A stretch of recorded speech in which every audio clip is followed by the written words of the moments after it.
So my speech topic is why the United States should have more public transportation, and I'm Jonathan Person. So my specific purpose is to persuade the audience to agree with me or to persuade them to want more public transportation in the United States. So firstly, the public transportation system in the United States is really bad. And recently, MIT, the Massachusetts Institute of Technology, did a study with their Department of Urban Planning to see how much improvements and how many things have changed and how much rail lines have been added in our public transportation system. And there really wasn't a study because we haven't had added any since 1970. So looking at that, I do believe that the United States should invest more into our public transportation system, and we should invest to improve it and to expand it. And as an American, don't you want to have a better public transportation system that could be cheaper and more efficient for you? So, and my credibility statement is that I've seen the public transportation system in the United States, and I've also seen it in other countries, and I've seen how much worse ours is. And also, just because of the research I've done, I truly see how bad ours really is compared to everybody else. And this is my first slide, and this is from a study done by Vice News, and it's the total kilometers of high-speed rails constructed from 1963 to 2020. And as you can see, the United States is the light blue line at the very bottom that hasn't changed at all because we haven't added any since the 1960s. While you see countries such as Japan, France, Germany, Spain, and Italy all moving up and on a gradual moving up over time. And then the biggest argument against having more public transportation is that a lot of people say that America is too big. And according to this chart, you can't say that because all these countries are all very small in comparison to America. But then you can look at this chart, and this one compares the US to China, which are comparable in size. And you can see that the US have added a little under 2,000 kilometers of any sort of rail transit in the United States, while China has added over about 5,000 since 2010. So it's more than double the amount we have. And they're about the same size. So we really have no excuse for not having enough. So my first point is that public transportation could really help to improve the environment. So cars or any sort of motorized vehicles have let out the most CO2 in the air of anything on Earth because, well, that's what they run off of. And then also, these things require fossil fuels, or at least any car that runs off gas. And fossil fuels are a limited resource, and we only have so much of it left. And public transportation would mean less cars, less motorized vehicles, which would help save a little bit of fossil fuels that we have left. But then recently, especially in China, they've started to create more electrical rapid transit systems. And overall, I feel like any sort of rapid transportation could help move America towards an electric only vehicle or vehicles that only run off electric energy. And it would increase the amount of electric trains in the US, which we have very few of. And then it would also help us to adopt a overall electric transportation system.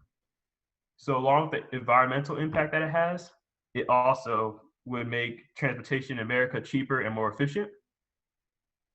So with more public transportation, with more of it being available, it becomes cheaper.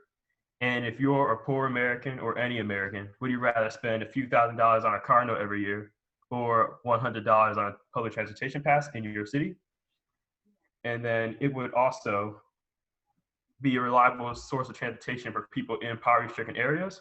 And if you go to giant cities like New York or Los Angeles, you see that a lot of people, especially in these impoverished areas, rely heavily on transportation systems, such as railways and metros, and they're not always up to code. And like I said earlier, we haven't added any since the 1960s and 70s, so it's all really old. So being able to add more public transportation and being able to improve the one we already have would help poor people, but also Americans in general. And then transportation become more efficient with less cars on the road, with less motorized vehicles on the road. There's less human error, which will lead to less accidents. And also, public transportation is created and controlled by the government, so it'll be much more organized and much more available to not just Americans, but also people who are visiting or anytime we have any influx of people. And then there will be obviously less road traffic because there'll be less cars on the road. And then my final point is that public transportation would be a better use of American funds. So of the very few funds we have that goes towards our Department of any sort of labor,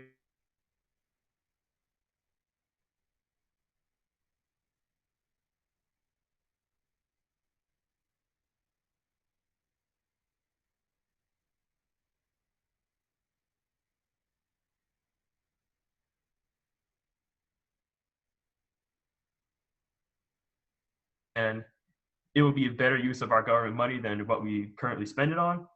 And it would not only help, like I said earlier, poor and impoverished people, but it'll help anyone living in an urban area or even rural areas, because it would provide more transportation to rural areas.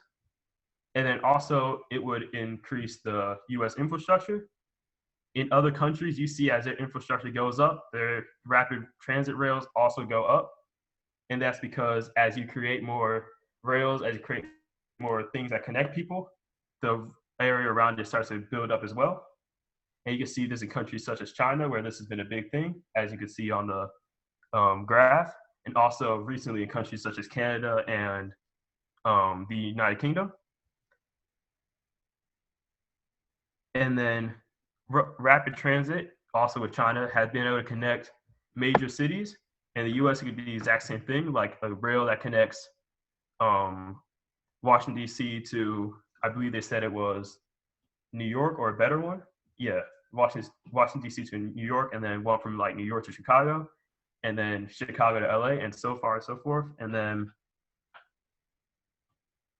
according to the CDC, which is the Center for Disease Control and Prevention, rapid transit has also made people more active because they're not in their cars all the time. And to get to these rapid transit stations, you have to be able to walk over there. And the same thing goes for rapid transit buses and things like that, is they have to walk over. And it leads to more people walking. And a huge example of this is in Denver, where they have a giant transportation system and has made people more healthy because of how much more physical walking is involved in the process. So in conclusion, expanding the public transportation system would help the environment, make transportation cheaper and more efficient, and it'll be a better use of the government's budget. And closing out, I ask, how will this affect your thoughts on the public transportation and the possible expansion of it? And then that's it.